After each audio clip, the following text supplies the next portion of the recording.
ছবি এবং তথ্য আপলোড করে দিলেই টার্গেট হিট। ভারতবর্ষের হাতে আসছে এমনই ভয়ঙ্কর মিসাইল। ভারতবর্ষের সেনাবাহিনীর হাতে ব্রহ্মস আসার পর যে শত্রুপক্ষের ঘুম উড়ে গেছে সেটা কম বেশি সকলেরই জানা। তবে ব্রহ্মসের কারণে অনেক মিসাইলের বিরাট প্রোডাকশন করা হয় না বা আর দরকারও পড়ে না। সম্প্রতি ইসরায়েলের সি ব্রেকার হাতে আসার পর এই মিসাইল নতুন কিছু কাজে লাগাতে চাইছেন সামরিক বিশেষজ্ঞরা। ইসরায়েলের এই মিসাইলটি ভারতবর্ষের মাটিতেই তৈরি হতে চলেছে এবার থেকে, আর সেই কারণে এর ক্ষমতা আরও বৃদ্ধি পাবে বলে সূত্রের খবর। তবে সবার আগে একটাই প্রশ্ন, স্পাইস হাজারের মিসাইল কি কাজে ব্যবহার করা হতে চলেছে, কি অসুবিধা বা সুবিধা রয়েছে ইসরায়েলের এই মিসাইল প্রোডাকশন করার ক্ষেত্রে। আগে চলুন জেনে নিই অসুবিধাগুলো। সমুদ্র সমতল হওয়ার কারণে নৌবাহিনীর কাছে ব্রহ্মস অনেক বেশি কার্যকর। পাশাপাশি ব্রহ্মসের রেঞ্জ বেড়ে এখন 410 কিলোমিটার হয়েছে। আসলে সমুদ্র সমতল হওয়ার কারণে টেরেইন মাস্কিং এর কোনো ব্যাপার নেই, ফলে লো অল্টিটিউডে ব্রহ্মস অনেক বেশি বিধ্বংসী সি ব্রেকারের তুলনায়। সি ব্রেকারের একটা ভার্সন ট্রাক থেকে লঞ্চ করা যায়, কিন্তু সেখানেও ব্রহ্মস থাকার ফলে সি ব্রেকারের জন্য অতিরিক্ত বিনিয়োগ করে কোনো লাভ হবে না। কোথায় ব্যবহার করা যেতে পারে এই মিসাইল? তেজস এবং মিরাজের মতো যুদ্ধবিমান থেকে এই মিসাইল ব্যবহার করা যেতে পারে, অর্থাৎ বায়ুসেনার কাজে বিশেষভাবে ব্যবহার করা যেতে পারে এই বিশেষ মিসাইলটি। মন খুঁজছিল এমন এক জায়গা যেখানে এই মিসাইল ফিট করা যায়, আর উত্তরটা মিলল এয়ার লঞ্চ ভার্সন রূপে, আর ক্যারিয়ার হিসেবে তেজস এবং মিরাজ। সি ব্রেকারের ওয়ারহেড 500 কেজির, কারণ এতে প্রপালশন সিস্টেমও জ্বালানি রয়েছে সেই কারণে। কিন্তু সেক্ষেত্রে যদি 250 কেজি বিস্ফোরক থাকে সেক্ষেত্রে এটাও যথেষ্ট।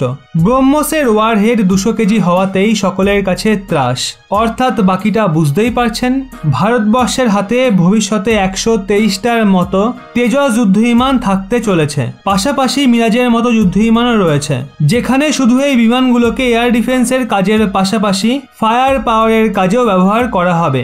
সি ব্রেকারের মতো পঞ্চম প্রজন্মের মিসাইল আর কি কারণে সার্ভিস আনা যেতে পারে? প্রথমত, পঞ্চম প্রজন্মের এই ক্রুজ মিসাইলের রেঞ্জ 300 কিলোমিটার। পাশাপাশি এই মিসাইলে টার্গেটের ছবি লোড করে দিলে তা নিজেই ম্যাচিং করে সোজা টার্গেটকে হিট করে আসবে। এতে একসাথে 500রও বেশি টার্গেটের তথ্য লোড করা যেতে পারে। আসলে এতে টার্গেটের ছবি আপলোড করার পর জিপিএস কোঅর্ডিনেট করে দিয়ে লঞ্চ করে দিতে হবে। কোঅর্ডিনেটসে গিয়ে এই ইলেকট্রো অপটিক্যাল সিকার টার্গেটকে খোঁজার জন্য অন হয়। এই সিকারে সেই অঞ্চলের যে ছবি ভেসে ওঠে টার্গেটের ছবি যা আগে থেকে লোড করা ছিল, তার সাথে কম্পিউটার সিন ম্যাচিং শুরু করে। এরপর টার্গেট পেলেই তাতে হিট করে দেয়।